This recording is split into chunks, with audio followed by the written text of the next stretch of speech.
Assalamualaikum warahmatullahi wabarakatuh. Bismillahirrahmanirrahim. Sebetulnya itu hanya beda sudut pandang aja.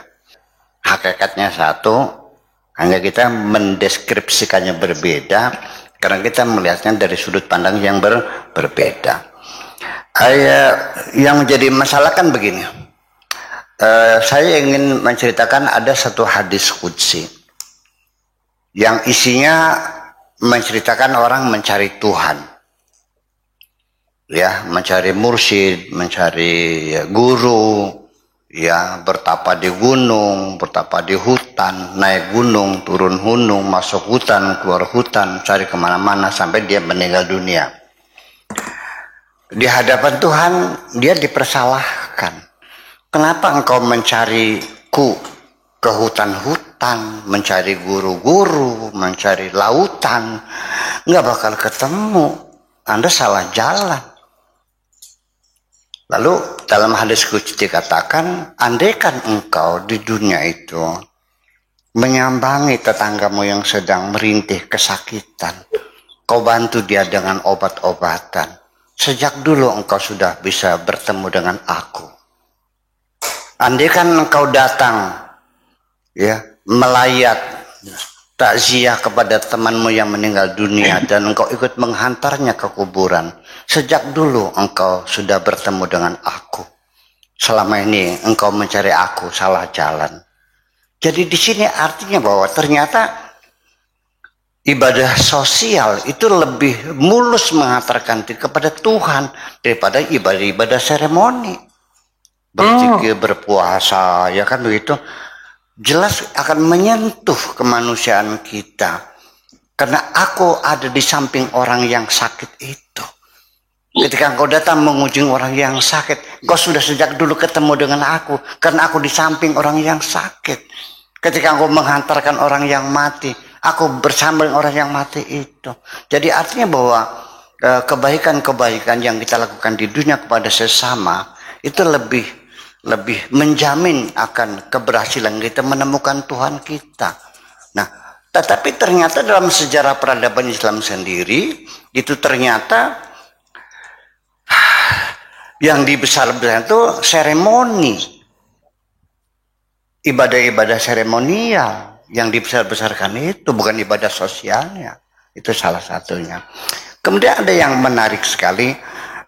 Tadi tidak salah dan betul 100% bahwa dengan kita introspeksi ke dalam diri kita sendiri, dari mana asal muasal kita, kemudian kita sedang apa, harus apa yang kita kerjakan, lalu kita mau kemana. Ini adalah 3 pertanyaan. Apabila seseorang bisa menjawab dengan benar, engkau dari mana dan sekarang engkau sedang apa dan engkau akan kemana, berarti engkau sudah mengenal Tuhanmu. Sama juga. Ya, artinya bahwa kalau kita tahu dari mana, sedang apa, mau kemana bisa terjauh, berarti selesai, kamu sudah tahu. Ini kan yang terjadi kan ada orang lewat, mau kemana mas? Nggak tahu. Lu sedang apa? Nggak tahu. Lu mau kemana? Nggak tahu. Orang gila namanya.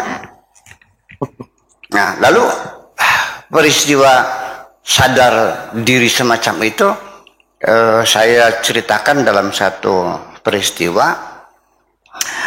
Seseorang ketabrak mobil, ya, pedagang warung kecil lah, ya, mau belanja.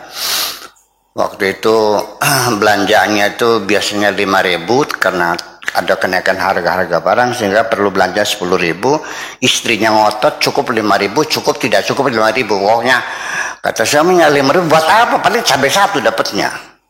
Kan gitu. Dalam pertengkarannya itu akhirnya berebut uang 10.000 sampai sobek. Akhirnya istrinya ngalah, uang nih dikasihkan, ditambal dulu. Nah, setelah itu dia mampir di warung dulu, beli rokok 1.000 dari 2 batang, yang satu disap, yang satu diselipkan di telinganya, dibelokkan tikungan maut di desa Keliwet itu ya, yaitu ketabrak ranjangnya itu, dia terpelanting oleh bus ya waktu itu sampai kepalanya membentur DMC, batu batas jalan raya itu. Dia pingsan di rumah sakit. 1 minggu dia koma, tidak sadar diri. Diobati. Setelah itu dia siuman. Istrinya bahagia sekali, suaminya sudah siuman.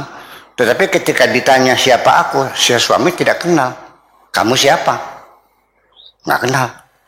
Tapi dia sudah bisa makan, sudah bisa minum, sudah bisa cebok, sudah bisa berak sendiri. Akhirnya diobati lagi sampai karena neuro receiver terputus yang diusahakan di bedah salap lagi nyambung. Akhirnya dia siuman kembali. Akhirnya dia mengaku bahwa, oh kamu istri saya. Iya, alhamdulillah. Kayak apa bahagia seorang istri, suaminya tersadar dari pingsan selama 15 hari itu, kenal dirinya. Tapi ketika ditanya, ini di mana? Nggak tahu. Dikasih ini rumah sakit. Apa sebabnya dari sini? Dia ingat juga. Diceritakan belum ingat juga. Diobati lagi, disempurnakan lagi. Sampai akhirnya dia bisa bercerita bahwa dia itu ingat bertengkar, berebut uang, beli rokok, gudang Sriwedari.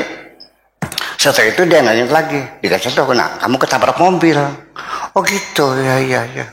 Alhamdulillah. Berarti sudah sadar belum tuh? Sadar. Jadi udah senang, alhamdulillah. Jadi diperiksa oleh dokter, kamu sudah sehat, bisa pulang. Ya, sudah kenal istri, sudah bisa mengingat peristiwa yang lama.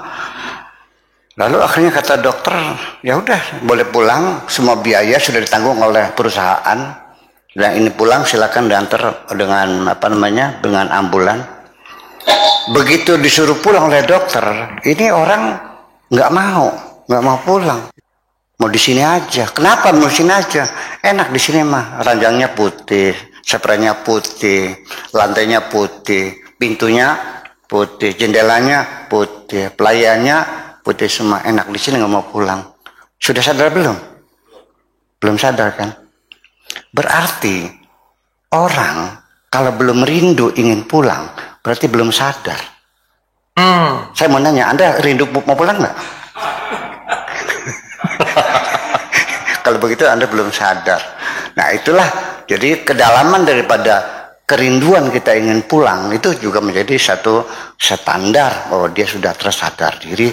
Hasil dari introspeksi yang sangat panjang tadi, di penghujungnya kita merindukan kapan pulang. Kalau kita masih betah di dalam dunia, tidak mau pulang, berarti kita masih belum sempurna kesadaran kita. Saya kira seperti itu.